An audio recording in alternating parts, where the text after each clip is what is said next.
కర్కాటక రాశి వారికి రోజు ఇంటా బయట కూడా ఒత్తిడిలు అధికమవుతాయి. కార్యక్రమాల్లో ఆటంకాలు కూడా తప్పకపోవచ్చు. వ్యాపారస్తుల వారికి వ్యాపారంలో పెట్టుబడుల సమయానికి అందక ఈరోజు ఇబ్బంది పడతారు. ఉద్యోగుల వారికి ఉద్యోగాల్లో కొన్ని మార్పులు చేర్పులు ఉండవచ్చు. పారిశ్రామిక రాజకీయ వర్గం వారికి మానసిక ఆందోళన అధికమవుతుంది.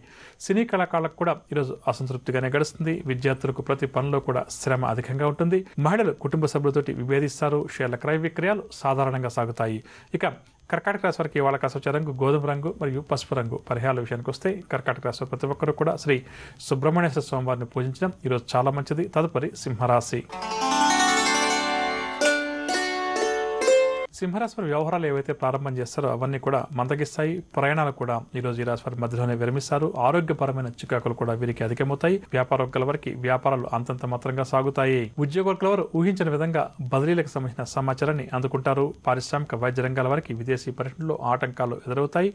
సినీ టీవీ కళాకారులకు ఆందోళన అధికమవుతుంది. విద్యార్థులు కూడా ఈరోజు కొంత అసంతృప్తి చెందుతారు. మహిళలకు నిరుత్సాహం తప్పదు. షేర్ల క్రయ విక్రయాల్లో ఆశించిన లాభాలు కష్టమని చెప్పవచ్చు.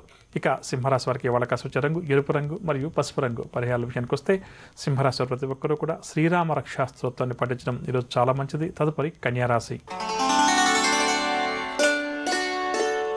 కన్యారాశి వారు పనులన్నీ కూడా సమయానికి పూర్తి చేస్తారు. అందరిలో కూడా గౌరవ ప్రతిష్టలు పెరుగుతాయి. వీరి అంచనాలన్నీ కూడా నిజమవుతాయి. వ్యాపారస్తుల వారికి వ్యాపార లావాదేవీలు సంతృప్తికరంగా సాగుతాయి. పారిశ్రామిక వైద్య రంగాల వారు విజయాలు సాధిస్తారు. సినీ టీవీ కళాకారులకు పురస్కారాలు దక్కవచ్చు. విద్యార్థులు కూడా అనుకున్నటువంటి లక్ష్యాలను సాధిస్తారు.